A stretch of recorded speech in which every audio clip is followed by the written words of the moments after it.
Hello everyone! Today I'll guide you on how to use VLC Media Player for screen recording in a simple and efficient way. This is a lesser-known feature of VLC, but it's incredibly useful when you need to record your screen activities or create content to share. First, open VLC Media Player. If you haven't installed it yet, check out our video tutorial on how to download and install VLC on our channel. Once you've opened VLC, go to the Media menu in the top left corner of the screen and select Open Capture Device. A new window will appear where you can configure your screen recording settings. In this window, change the capture mode to desktop. Next, set the desired frame rate value. I recommend using 30 or 60 FPS for smooth video recording. If you need higher quality, you can increase the FPS depending on your needs. After setting it up, click the Convert Save button at the bottom. A new window will pop up. Under the Profile section, choose a profile for the recorded video.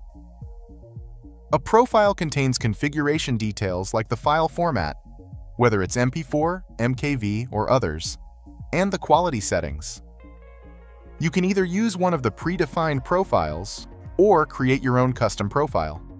To create a custom profile, click the small icon on the far right. A new window will appear. In the first tab, select the file extension for your video, such as .MP4. In the Video Codec tab, you can adjust the bitrate settings. Bitrate affects the video quality. Higher bit rates result in sharper videos but larger file sizes, and vice versa. I'll set it to 6000. Finally, give your profile a name and click Create.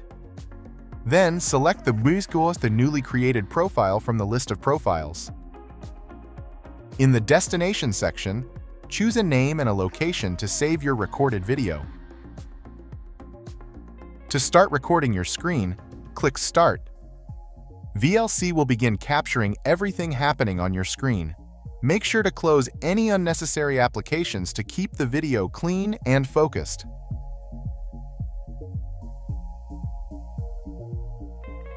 When you're ready to stop recording, return to VLC and click the Stop button on the toolbar. Your screen recording will automatically be saved to the location you specified earlier. And that's it! You've successfully used VLC Media Player for screen recording. To explore more features like customizing the interface, using keyboard shortcuts, handling subtitles, and other cool tips, don't forget to check out the playlist I've linked in the description. If you found this video helpful, make sure to hit the like button and subscribe to the channel for more tutorials. Thank you for watching, and I'll see you in the next video.